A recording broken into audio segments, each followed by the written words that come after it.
The Skelly Oil Company presents Captain Midnight.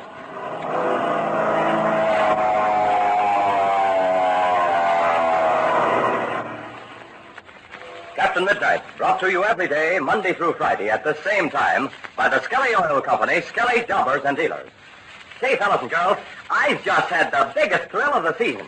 I've just seen the new burnished bronze Medal of Membership of Captain Midnight's new 1940 Flight Patrol. That marvelous Medal of Membership that I've been telling you about, with the thrilling three-blade spinning propeller and the mysterious new secret password. And not only that, but I actually have one of them here in my hand right now. And is it a beauty? Boy, it's still hot almost. It's one of the very first ones finished. I guess I know now what a marvelous thrill you're going to get the first time you see your very own spinning propeller Medal of Membership. And believe me, you'll get a kick out of owning it and showing it to all your friends. Oh, but say, I want to show you just how this spinning propeller works. Now, I'm going to spin it for you now, right here on the table. Now, listen. There. You hear that? Now, let's see where it stops. Uh-oh, it's pointing straight at me. That means I'm it. Well, better luck next time. Say, can't you just imagine the fun you can have with this swell spinning medal? You can play all kinds of swell games with it. You can spin it to decide who's the winner or the loser, and dozens of other things. But, of course, the important thing is that this Medal of Membership entitles you to take part in a thrilling adventure that's ahead for every member of Captain Midnight's 1940 Flight Patrol. It proves you're a member, and besides, it entitles you to all the other free prizes that are coming. So listen, you better have Mother or Dad drive you over to your Skelly service station tonight. Get your junior pilot's application card right away and have your Skelly man send right in for your spinning propeller Medal of Membership. Remember, it doesn't cost you a single penny. Just tell your Skelly man you want to join the new 1940 Flight Patrol, and he'll do the rest. And now to Captain Midnight. Ivan Shark's henchmen have surrounded the lonely cabin where Ma and Patsy Donovan, together with the faithful Slim Poole and Pinky Drake, are waiting for the return of Captain Midnight and Chuck Ramsey. Captain Midnight and Chuck, together with Senor Juan Perada, escaped from pursuit by one of Shark's planes and landed back in the mountains on the dried bed of a lake. Here, Senor Perada hopes to round up some of his ranchmen. No sooner had Captain Midnight made a safe landing, however, than the ground proved to be nothing more than a thin crust, through which the landing wheels quickly settled into the muck beneath, flapping the plane.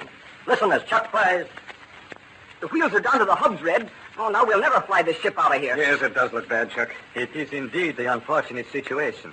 It is I who have caused it. Oh, no, Senor Perada, that can't be so. But it is so, El Capitan. It is I who am to blame. My evil star will lead you to no good. Oh, come, Senor. Your terrible experiences have deprived you of all hope. You have said the very true words, El Capitan. There is no hope for me. My daughter is gone. My cattle and lands have been taken away.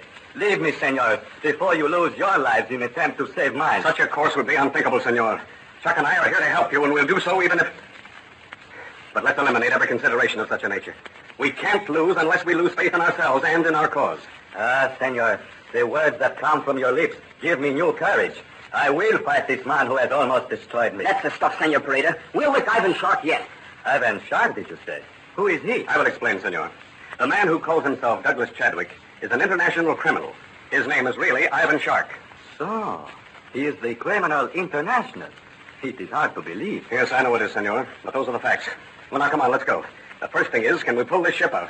It is hopeless, Senor. The airplane is so heavy and see that more below the crust, it is like quicksand. Yes. Gosh, Red, it sure looks bad. It's settling deeper, little by little. Pretty soon it'll be down over the wheels and resting on the bottom of the fuselage. Swing the prop up a little, Chuck, before the tip gets in that mud there. Okay. You will not be able to fly the airplane. Is that not so? I'm afraid we're going to have a hard time getting the ship into the air, Senor. At least not without some help.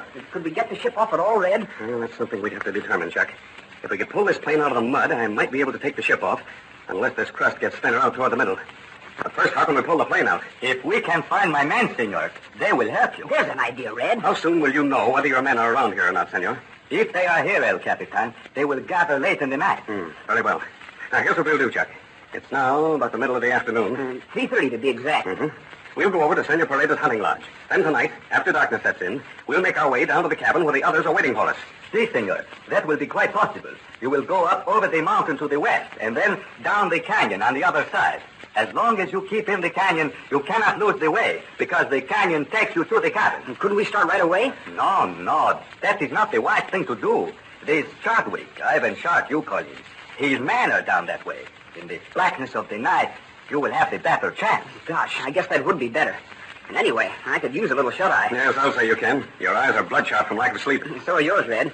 I guess a little rest would do all of us a lot of good. Don't you think so, Senor Perada? See. I have not closed the eye for many days, and perhaps you have not also. Come then, senor. We will go to my hunting lodge in the woods. There we will find a comfortable bar. After we have rested, you shall go to your friends, and I shall wait for my man. All right, come on, Chuck, let's go.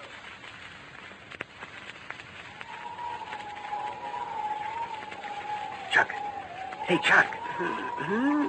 Come on, Chuck, wake up. Oh, gee, Red, let me sleep. Come on, snap out of it, Chuck. Come on, we've got to get up. What? Red, where are you? Right here, Chuck. Come on, wake up, fella. Oh, gee, Red, where are we? In Senor Parada's hunting lodge, Chuck. It's time for us to go down and see how Ma and Patsy and Slim and Pinky are getting along. Oh, gosh. Oh, I remember now.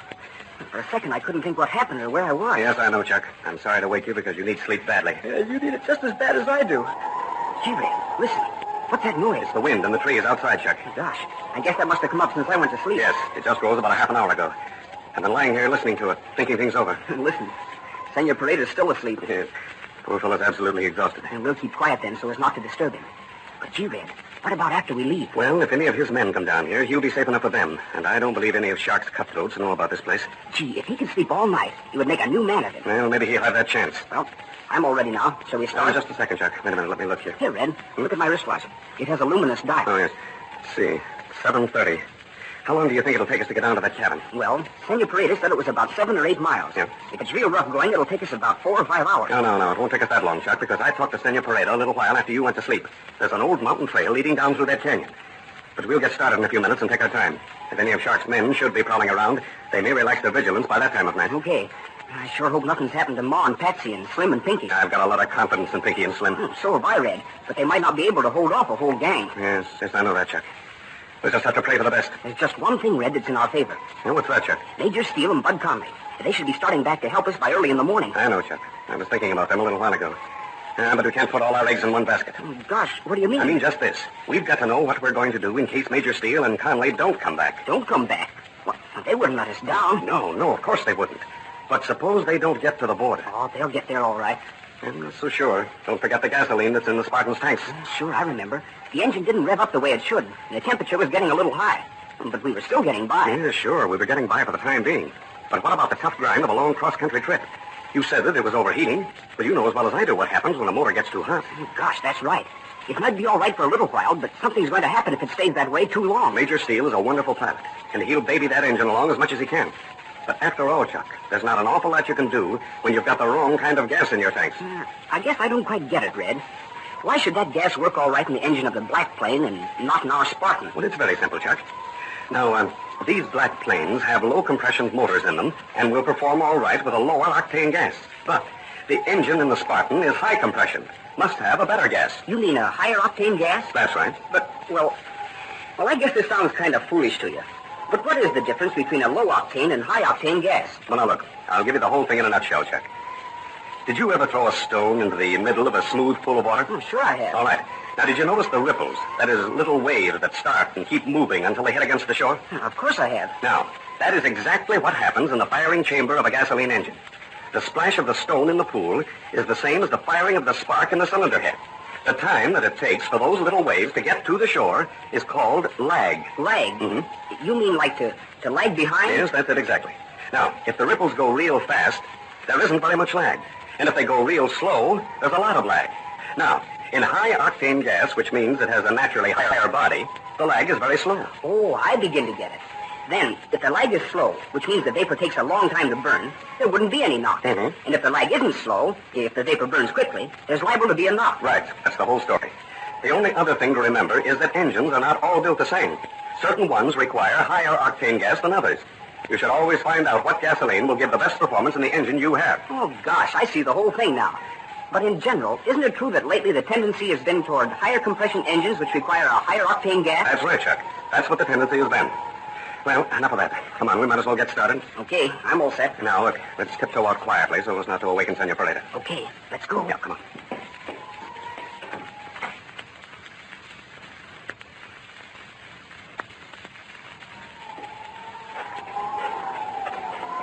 Easy, Chuck. Easy, not so fast. Right you are, Red. Well, I've got to go very carefully now. I can't understand it, Red. I'm sure the field is right ahead. Well, we should be running into the cabin any second. Quiet now, wait. Let's go up to that next tree there. You know, this wind's a big help. It makes so much noise it would be hard for anyone to hear it. Yes, and it would be hard for us to hear anyone else. Ooh, look, Red, look. There's the cabin. Yes, Chuck, you're right. Come on, let's go. Wait a second, Chuck. Let's be sure no one's watching us. Okay, let's stand absolutely quiet a few seconds. Right. There's something about this I don't like, Chuck. It's the sound of that wind through the trees, Red. I never heard anything so spooky in all my life. You're right. It sort of sends chills down my back. I can't see a sign of anything, Chuck. Well, come on. We're going to make a break for the door. Okay, I'm ready. Now, let's don't make any more noise than we have to. Well, Andy, you go first, and I'll be right behind you. All right, go ahead, go on. We're almost there. Right, around the corner now. Well, here we are. Blazing beacons, Red. The door's wide open. Chuck, stop. Don't go in there. Listen, Red. Listen to that.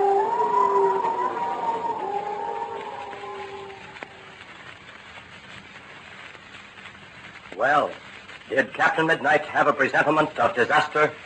What is the meaning of the open door? Are Ma and Patsy, together with the faithful miners Pinky Drake and Slim Pool, still inside? Or is some enemy crouched in the blackness, ready to spring? Strange and mysterious events are ahead. Don't miss them. Tune in next Monday to Captain Midnight. Say, no doubt you'll be out in the family car with Mother and Dad sometime tomorrow or Sunday. And here are two things you'll want to do. First, you'll want to stop by your Skelly service station for a tank full of Skelly Aeromax gasoline. Because Skelly Aeromax is a high-octane gasoline for modern motors, just like Captain Midnight was explaining to Chuck in today's program. And Aeromax ethyl gasoline is even higher in octane. Your Skelly man will tell you which one is best for your car. Then the other thing you'll want to do is to join the new 1940 Flight Patrol. Your Skelly man will give you your junior pilot's application card right away and send right in for your spinning propeller Medal of Membership. Remember, it doesn't cost you a penny. So see your Skelly man and join the new 1940 Flight Patrol tonight. Now don't forget to tune in again Monday, same time, same station, for further transcribed adventures of Captain Midnight. Brought to you by the Skelly Oil Company, Skelly Jobbers and Dealers. What is the significance of the weird cry which rings out over the sobbing of the wind? And what caused Captain Midnight to stop so suddenly? Be sure to listen Monday. Until then, this is Don Gordon, your Skelly man, saying goodbye and happy landing!